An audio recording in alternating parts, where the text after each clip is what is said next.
வணக்கம், நான் உங்கள் ஜுபைதா zacs.kitchen.recipes. இது உங்களுக்கான சேனல். நமது மொழியில் ஃப்ரூட்டி கொடி லூட்டி அடி. இந்த சம்மரில் நம்ம மேங்கோ ஃப்ரூட்டி வீட்டிலையே செஞ்சு சூப்பராக சர்வ் பண்ணலாம். எந்த ஒரு ப்ரிசர்வேட்டிவ்ஸும் இல்லாமல் வீட்டில் வர கெஸ்ட்டாக இருக்கட்டும் யாராக இருக்கட்டும் அசந்துருவாங்க. சூப்பராக இருக்கும். இதுக்கு அல்ஃபோன்சோ மாம்பழம் எடுத்திருக்கேன் நான். இதுக்கு 2 மாம்பழம் 1 மாங்காய் தேவை. அதே கேட்டகரி தான், அல்ஃபோன்சோ தான். இதில் தான் உங்களுக்கு கலர் அண்ட் ஃப்ளேவர் ரொம்ப நல்லாயிருக்கும். ஸோ இந்த வெரைட்டி எடுக்கிறதுக்கு ப்ரிஃபர் பண்ணுங்கள். அல்ஃபோன்சோ, அதாவது காதர்னு சொல்லுவோம் தமிழில், ஐ திங்க் ஸோ. இப்போ இதுக்கு 1 கப் சுகர் தேவை. அதுக்கடுத்து 1 எலுமிச்சம்பழத்துடைய சாறு நம்ம பிழிஞ்சு எடுத்துக்கலாம்.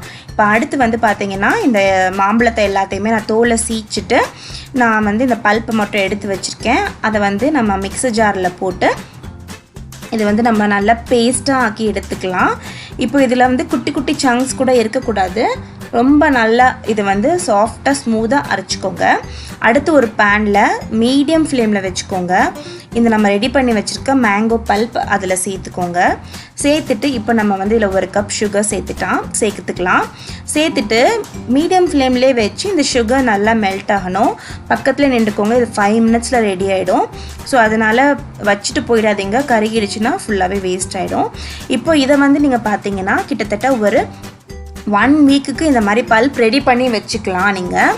அதுக்கப்புறம் நீங்கள் எப்போ தேவையோ இதில் நீங்கள் தண்ணி ஊற்றி ஜூஸாக ரெடி பண்ணிடலாம். இந்த அளவுக்கு பார்த்தீங்கன்னா உங்களுக்கு கிட்டத்தட்ட 1.5 லிட்டர் ஜூஸ் இதில் வரும் உங்களுக்கு. அதாவது 1.5 லிட்டர் ஃப்ரூட்டி இல்லை மாசா ஸ்லைஸ் 1.5 லிட்டர் உங்களுக்கு கிடைக்கும். இப்போ இதில் சுகர் நல்லா மெல்ட் ஆனதுக்கப்புறம் நான் 1 எலுமிச்சம்பழத்துடைய சாறு இதில் சேர்த்துக்கிறேன்.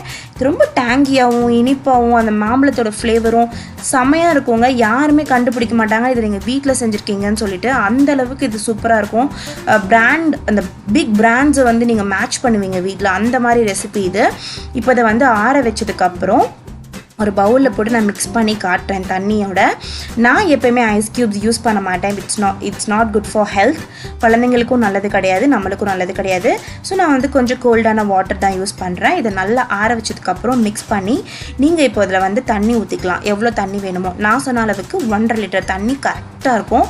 இப்போ இது நல்லா தண்ணி ஊற்றி மிக்ஸ் பண்ணிக்கோங்க. மிக்ஸ் பண்ணிவிட்டு இதை நீங்கள் ஃப்ரிட்ஜில் ஸ்டோர் பண்ணிக்கலாம். தண்ணி ஊற்றி 3 நாள் வரைக்கும் நல்லாயிருக்கும். நீங்கள் பல்ப்பாக ஸ்டோர் பண்ணுறீங்க அப்படின்னா 1 வீக் வரைக்கும் நல்லாயிருக்கும். ஸோ எந்த ஒரு ப்ரிசர்வேட்டிவ்ஸும் இல்லாமல் நம்ம வீட்டில் எப்போயுமே சூப்பராக ரெடியாக இருக்கும் நம்மளுடைய ஃப்ரூட்டி மாசாலாம். ஸோ இது நீங்கள் கண்டிப்பாக ட்ரை பண்ணுங்கள். இந்த சம்மருக்கு ஃப்ரூட்டி கொடி லூட்டி அடி தான், ஆனால் வீட்டில் செய்கிறோம் நம்ம எல்லாருமே. இப்போ இந்த கிளாஸை நான் உங்களுக்கு வீடியோ வழியாக கொடுத்து நீங்கள் அப்படியே குடிக்கணும்னா சூப்பராக இருக்கும்ல. அடுத்த அந்த ஃபியூச்சரை யூடியூப்பில் ஆட் பண்ண சொல்லலாம். நான் இப்படியே செஞ்சு உங்களுக்கு கொடுத்து விடுறேன். உங்களை அடுத்த வீடியோவில் சந்திக்கிறேன். அது வரைக்கும் நன்றி, வணக்கம். இந்த வீடியோவை மறக்காமல் லைக் பண்ணிடுங்க.